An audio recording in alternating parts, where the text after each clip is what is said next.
O dom da mediunidade, um sentido para a vida humana. Marlene Nobre.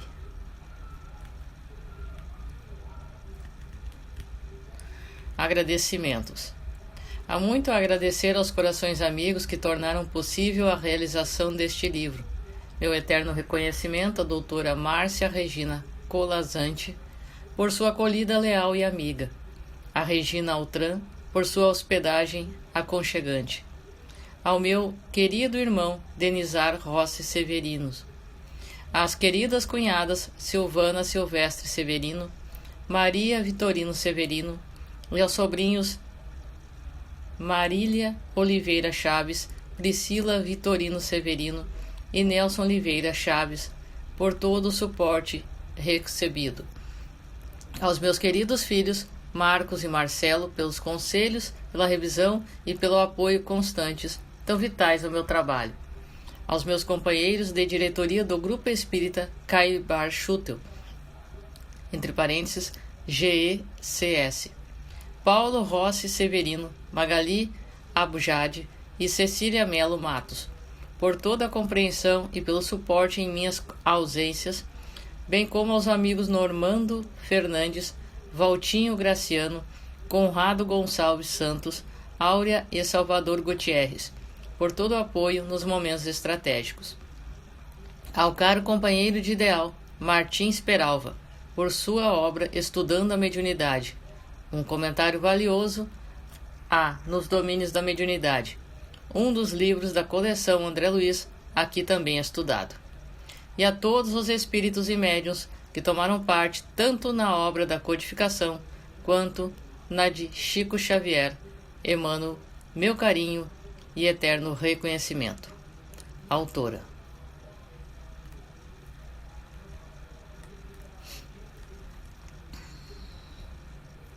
Apresentação. Você tem sentido batedeira no coração, entre parênteses, taquicardia, arrepios pelo corpo, vontade de chorar sem motivo, irritar-se com qualquer fato, tem sonolência exagerada, ou outros distúrbios do sono, como insônia, terror noturno? Padece, há anos, de dores pelo corpo, sem que encontre uma causa definida?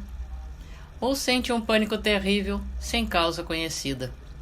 Se você tem 2, 3 ou mais desses sintomas, já fez todos os exames aconselhados pelo médico com o qual se trata, tem feito uso regular dos remédios indicados, sem obter melhoras substanciais, fique alerta, porque tudo indica que você tem mediunidade.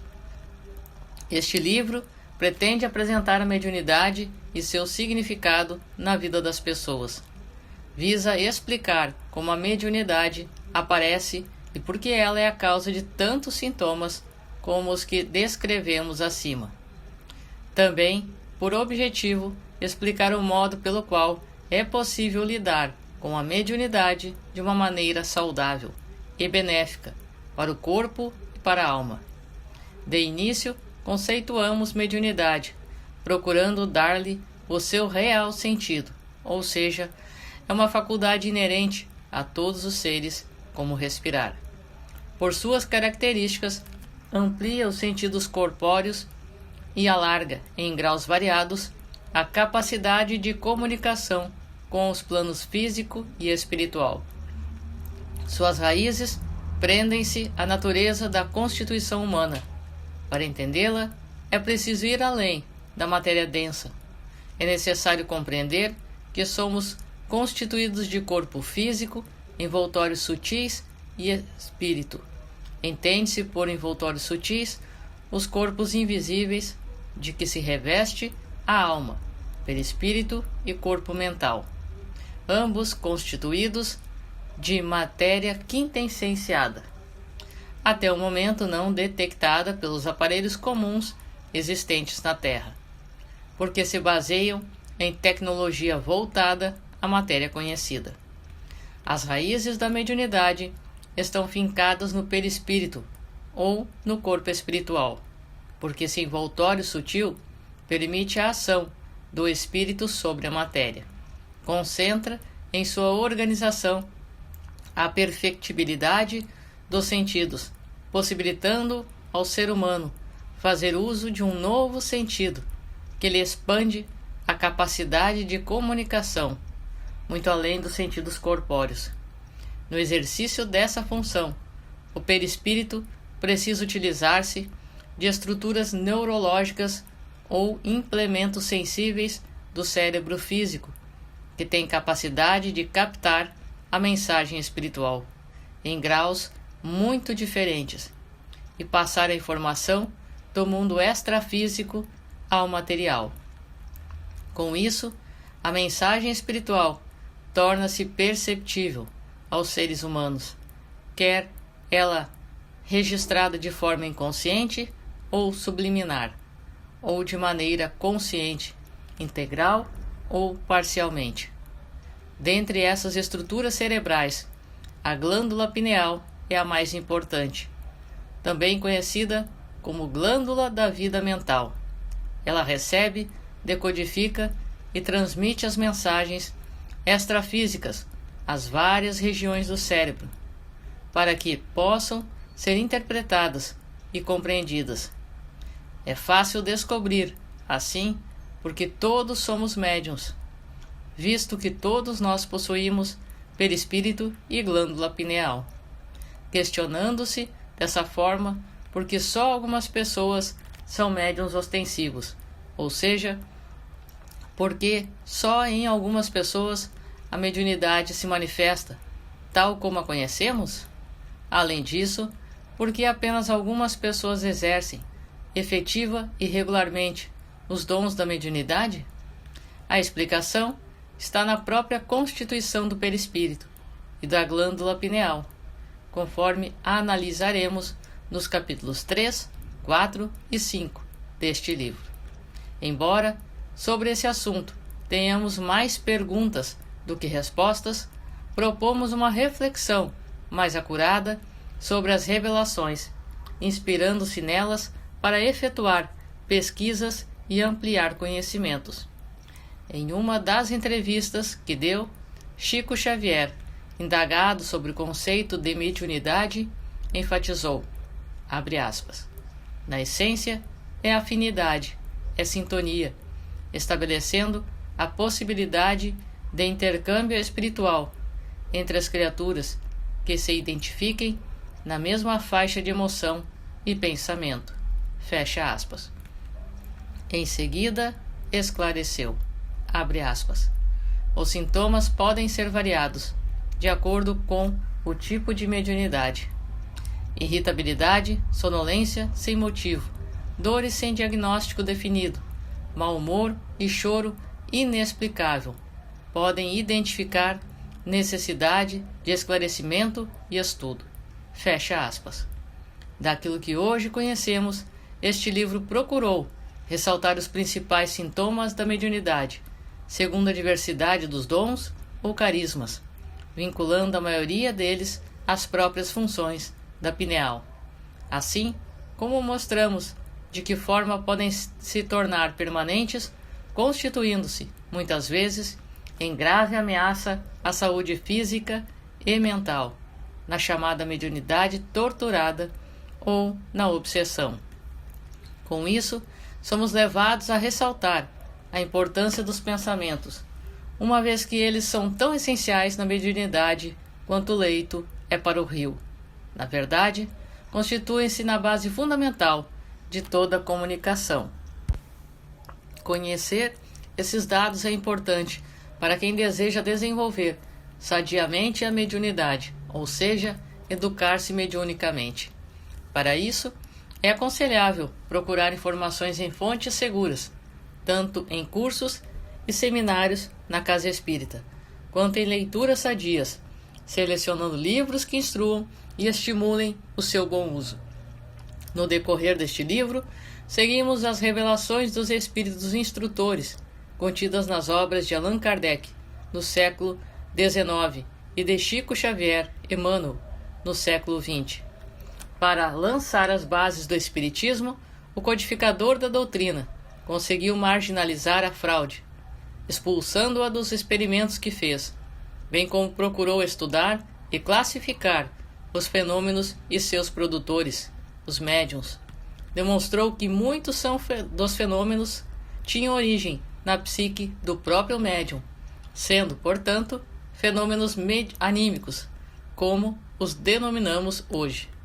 Seguindo a orientação de Kardec e dos instrutores do século XX, há duas maneiras de classificar a mediunidade. A primeira delas tem por critério a fonte produtora.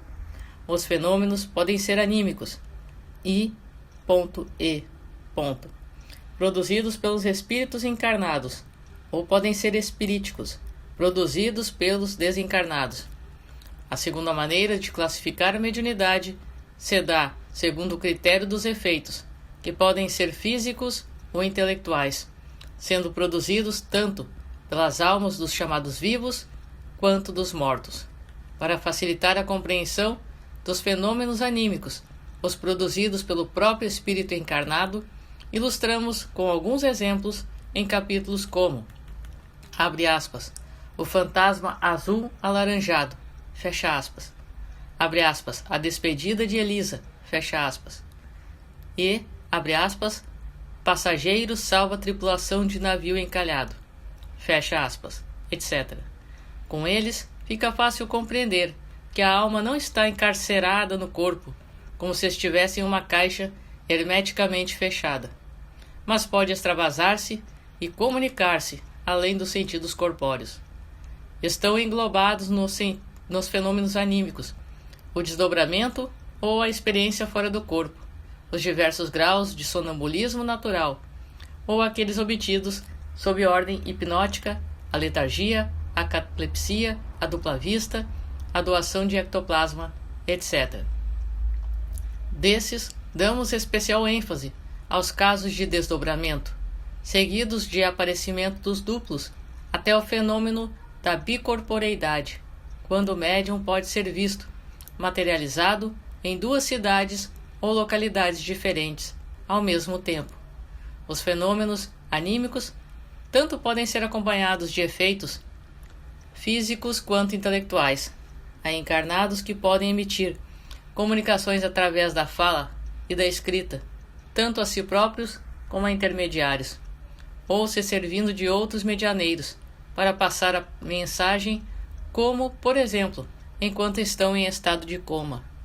Além desses, existem fenômenos espiríticos que se constituem na comunicação dos desencarnados. São considerados fenômenos mediúnicos, propriamente ditos, e podem produzir efeitos físicos e intelectuais. Dentre os efeitos físicos, são analisados os casos de materialização dos espíritos, completa ou parcial, as pancadas ou batidas, os transportes de pessoas ou objetos, a levitação, a doação de ectoplasma para serviços de cura, etc.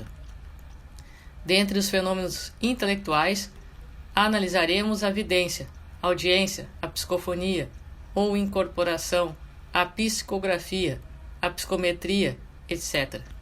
A mediunidade é um sentido especial na vida do ser humano que traz percalços e compromissos, mas também muito bem-estar, desde que sejam seguidos os caminhos que lhe tragam maior felicidade espiritual.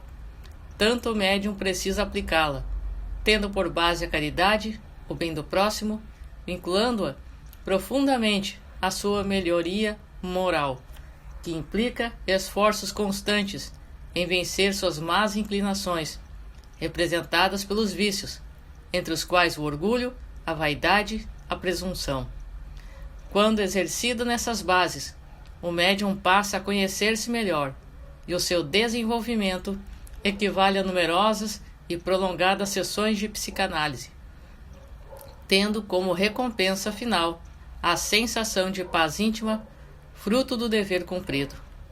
Mais do que um precursor, Kardec foi o fundador da ciência do paranormal.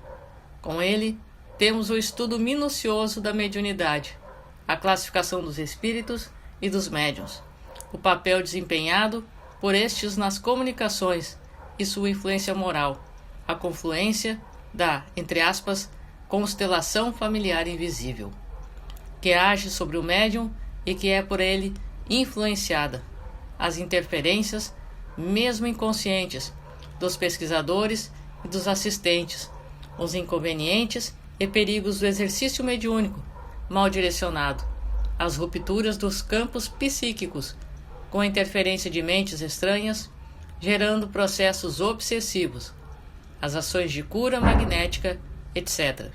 Tudo isso foi objetivo deste detalhado estudo, constituindo-se o Livro dos Médiuns em um verdadeiro tratado para a prática do paranormal.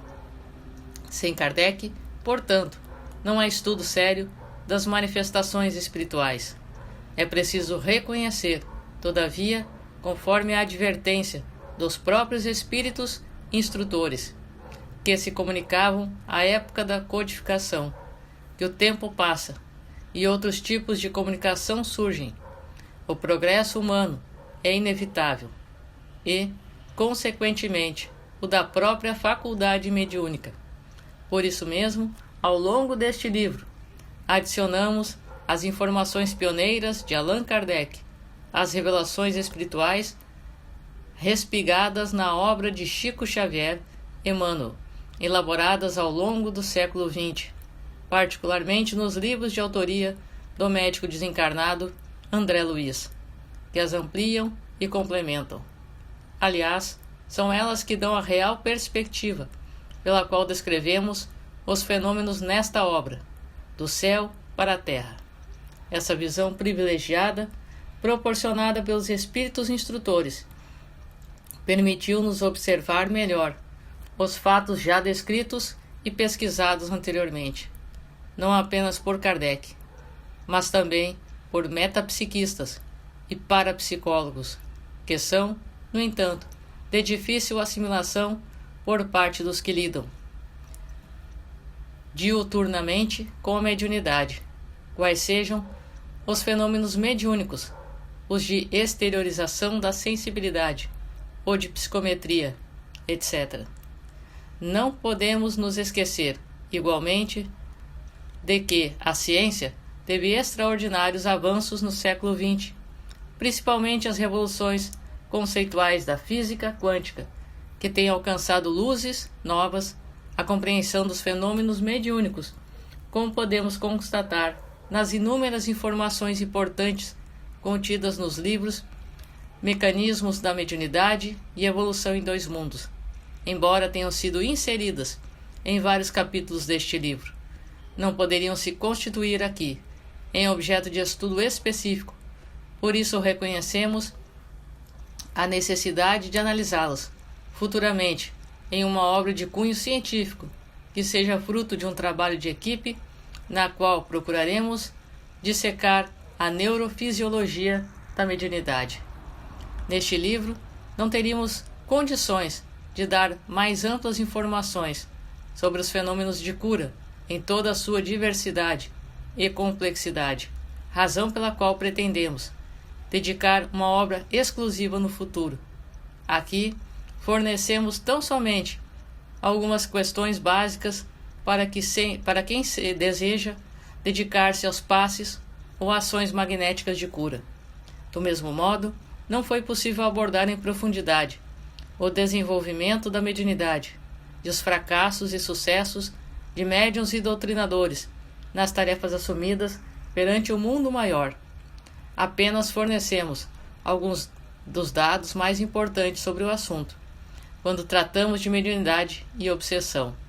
Pretendemos, no entanto, voltar a este tema em outra obra à parte. Nota de rodapé: O Livro dos Médiuns, questão número 934.